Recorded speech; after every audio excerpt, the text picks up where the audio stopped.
جلوس کی کیا اصل ہے کہ آپ جلوس کے لیے نکلتے ہیں اور باقاعدہ جھنڈے بھی لیتے ہیں، اپنے بچوں کو ساتھ لے کے جاتے ہیں اور ایک جگہ جمع ہو کر نبی علیہ السلام کا ذکر کرتے ہیں، تو اس کی کیا اصل ہوگی؟ بڑی اچھی بات ہے، آپ نے پوچھ لیا۔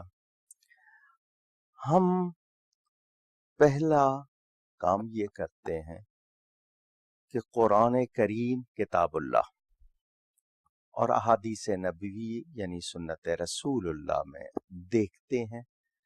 اگر وہاں سے کوئی چیز مل جائے تو ہمیں کہیں اور دیکھنے کی ضرورت نہیں ہے۔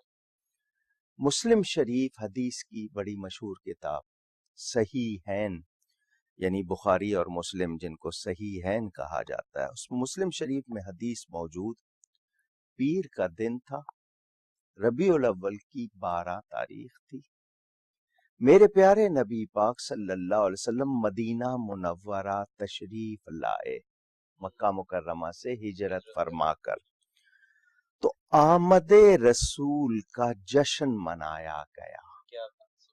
حدیث بتا رہی ہے، ادھر ادھر سے نہیں۔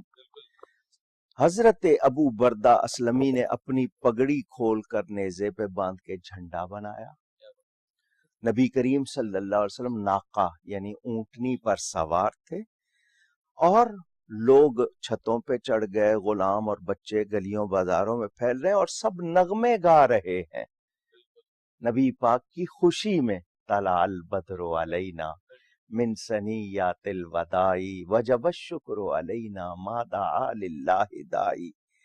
نبی کریم صلی اللہ علیہ وسلم کے نام کے نعرے لگا رہے ہیں۔ اس دن نعرہ کیا تھا؟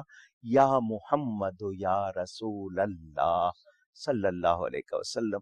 تو مجھے حدیث شریف نے بتایا کہ آمد رسول پر جلوس نکالنا، اس میں جھنڈے لہرانا، اس میں نعت شریف پڑھنا، حضور صلی اللہ علیہ وسلم کے نام کے نعرے بلند کرنا، یہ صحابہ کرام کا طریقہ انہوں نے کیا۔ جب نظیر مل گئی حدیث شریف سے، کسی اعتراض کی گنجائش نہیں ہے، تو یہ اس کی یادگار۔